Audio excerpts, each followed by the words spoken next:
Hello and welcome to another video on TLT. The TLT chart is still moving in this trend channel, but it's a weak trend.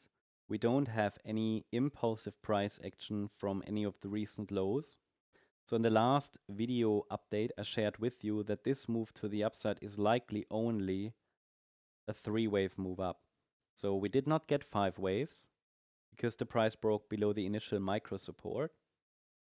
But we could still move higher, it's just much more questionable now.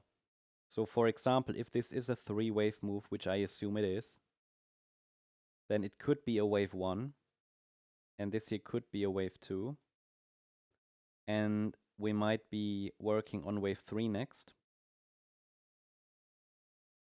and then there could be a wave 5, but it would more likely start to be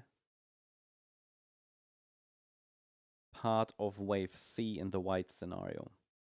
And the reason is, and it's a bit too early to really say and to be really confident about it, but if this is really a 3-wave move up, then it cannot really be wave 1 of 3. That doesn't work because it would have to be part of a diagonal structure.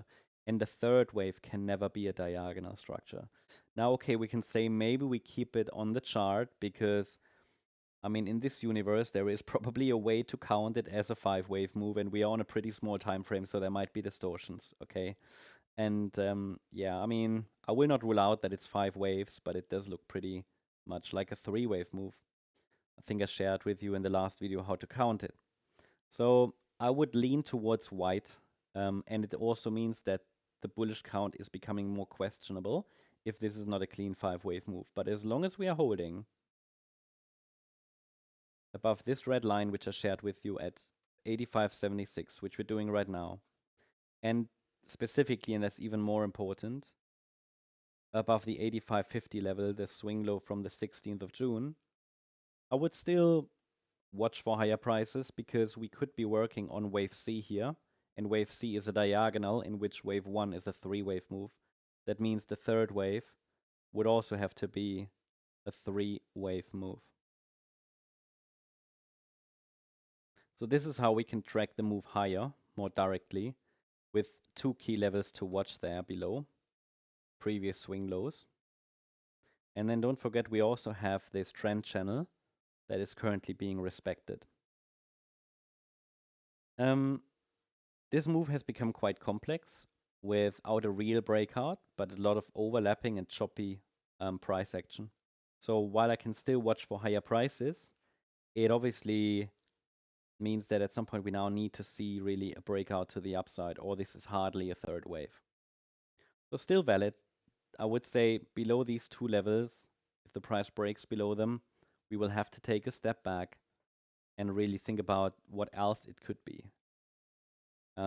It would certainly become something much more complex and questionable, at least from a bullish point of view.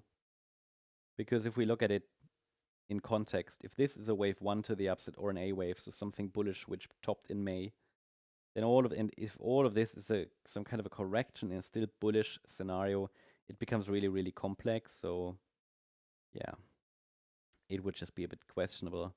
And what I don't like about it, it really starts to look very, very messy, choppy, and not really impulsive to the upside. But I'm still going to track it as long as these swing lows are holding. We're also still in a price channel, so that's still being respected.